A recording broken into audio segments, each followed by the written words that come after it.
The useful influence which a right-hearted man of energy and industry may exercise amongst his neighbors and dependents, and accomplish for his country, cannot, perhaps, be better illustrated than by the career of Sir John Sinclair. Characterized by the Abbé Grégoire as the most indefatigable man in Europe. He was originally a country laird, born to a considerable estate situated near John O'Groat's house, almost beyond the beat of civilization, in a bare wild country fronting the stormy North Sea. His father dying while he was a youth of 16, the management of the family property thus early devolved upon him. And at 18 he began a course of vigorous improvement in the county of Caithness, which eventually spread all over Scotland. Agriculture then was in a most backward state. The fields were unenclosed, the lands undrained. The small farmers of Caithness were so poor that they could scarcely afford to keep a horse or sheltie. The hard work was chiefly done, and the burdens borne, by the women. And if a cottier lost a horse, it was not unusual for him to marry a wife as the cheapest substitute. The country was without roads or bridges, and drovers driving their cattle south had to swim the rivers along with their beasts. The chief track leading into Caithness lay along a high shelf on a mountainside, the road being some 100 feet of clear perpendicular height above the sea which dashed below. Sir John, though a mere youth, determined to make a new road over the hill of Benchild. The old let-alone proprietors, however, regarding his scheme with incredulity and derision.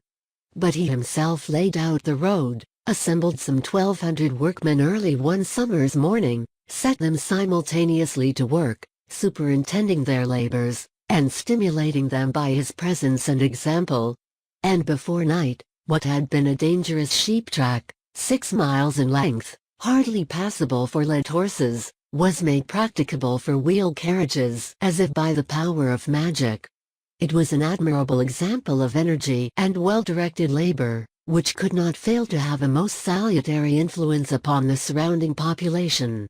He then proceeded to make more roads, to erect mills, to build bridges, and to enclose and cultivate the wastelands. He introduced improved methods of culture, and regular rotation of crops, distributing small premiums to encourage industry. And he thus soon quickened the whole frame of society within reach of his influence, and infused an entirely new spirit into the cultivators of the soil. From being one of the most inaccessible districts of the north, the very ultima thule of civilization, Caithness became a pattern county for its roads, its agriculture, and its fisheries. In Sinclair's youth, the post was carried by a runner only once a week, and the young baronet then declared that he would never rest till a coach drove daily to Thurso. The people of the neighborhood could not believe in any such thing, and it became a proverb in the county to say of an utterly impossible scheme, "Ooh, that will come to pass when Sir John sees the Daily Mail at Thurso." But Sir John lived to see his dream realized, and the Daily Mail established to Thurso. The circle of his benevolent operation gradually widened. Observing the serious deterioration which had taken place in the quality of British wool, one of the staple commodities of the country, he forthwith, though but a private and little-known country gentleman, devoted himself to its improvement.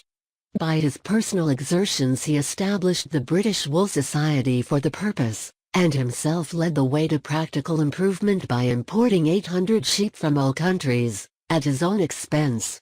The result was the introduction into Scotland of the celebrated Cheviot breed. Sheep farmers scouted the idea of South Country flocks being able to thrive in the far north.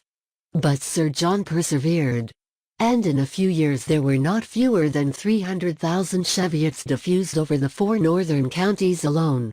The value of all grazing land was thus enormously increased.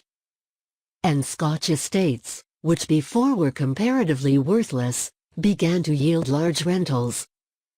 Returned by Caithness to Parliament, in which he remained for 30 years, rarely missing a division, his position gave him farther opportunities of usefulness, which he did not neglect to employ. Mr. Pitt, observing his persevering energy in all useful public projects, sent for him to Downing Street, and voluntarily proposed his assistance in any object he might have in view. Another man might have thought of himself and his own promotion. But Sir John characteristically replied that he desired no favor for himself, but intimated that the reward most gratifying to his feelings would be Mr. Pitt's assistance in the establishment of a National Board of Agriculture. Arthur Young laid a bet with the baronet that his scheme would never be established, adding, "Your Board of Agriculture will be in the moon." But vigorously setting to work, he roused public attention to the subject, enlisted a majority of Parliament on his side, and eventually established the board, of which he was appointed president. The result of its action need not be described, but the stimulus which it gave to agriculture and stock raising was shortly felt throughout the whole United Kingdom, and tens of thousands of acres were redeemed from barrenness by its operation. He was equally indefatigable in encouraging the establishment of fisheries.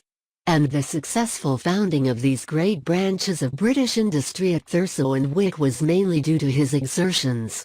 He urged for long years, and at length succeeded in obtaining the enclosure of a harbour for the latter place, which is perhaps the greatest and most prosperous fishing town in the world.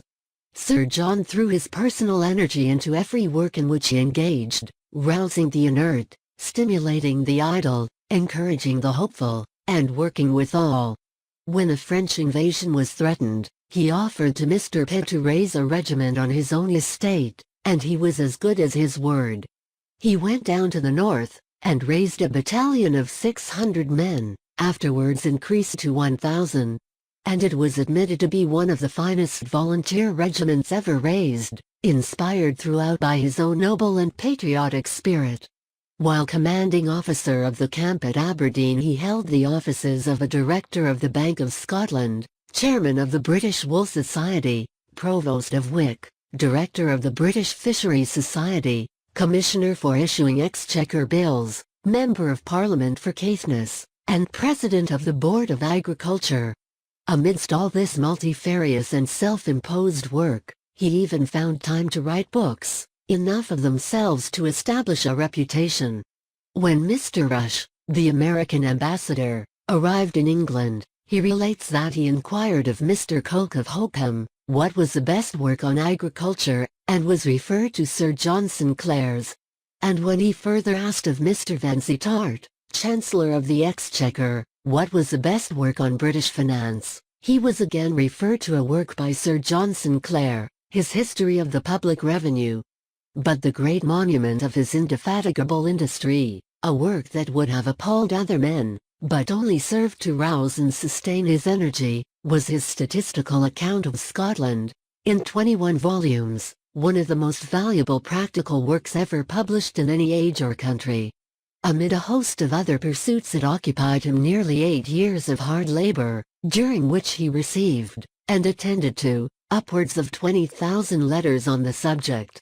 It was a thoroughly patriotic undertaking, from which he derived no personal advantage whatever, beyond the honor of having completed it. The whole of the profits were assigned by him to the Society for the Sons of the Clergy in Scotland. The publication of the book led to great public improvements. It was followed by the immediate abolition of several oppressive feudal rights, to which it called attention. The salaries of schoolmasters and clergymen in many parishes were increased, and an increased stimulus was given to agriculture throughout Scotland. Sir John then publicly offered to undertake the much greater labor of collecting and publishing a similar statistical account of England. But unhappily the then Archbishop of Canterbury refused to sanction it, lest it should interfere with the tithes of the clergy, and the idea was abandoned. A remarkable illustration of his energetic promptitude was the manner in which he once provided, on a great emergency, for the relief of the manufacturing districts. In 1793 the stagnation produced by the war led to an unusual number of bankruptcies, and many of the first houses in Manchester and Glasgow were tottering, not so much from want of property, but because the usual sources of trade and credit were for the time closed up. A period of intense distress amongst the labouring classes seemed imminent, when Sir John urged, in Parliament, that exchequer notes to the amount of 5 million should be issued immediately as a loan to such merchants as could give security. This suggestion was adopted, and his offer to carry out his plan, in conjunction with certain members named by him, was also accepted. The vote was passed late at night, and early next morning Sir John, anticipating the delays of officialism and red tape, proceeded to bankers in the city, and borrowed of them, on his own personal security, the sum of 70,000, which he dispatched the same evening to those merchants who were in the most urgent need of assistance. Pitt, meeting Sir John in the House, expressed his great regret that the pressing wants of Manchester and Glasgow could not be supplied so soon as was desirable, adding, "The money cannot be raised for some days. It is already gone. It left London by tonight's mail," was Sir John's triumphant reply. And in afterwards relating the anecdote he added, with a smile of pleasure, "Pitt was as much startled as if I had stabbed him." To the last this great, good man worked on usefully and cheerfully, setting a great example for his family and for his country. In so laboriously seeking others' good, it might be said that he found his own, not wealth, for his generosity seriously impaired his private fortune, but happiness, and self-satisfaction, and the peace that passes knowledge. A great patriot, with magnificent powers of work, he nobly did his duty to his country. Yet he was not neglectful of his own household and home. His sons and daughters grew up to honor and usefulness.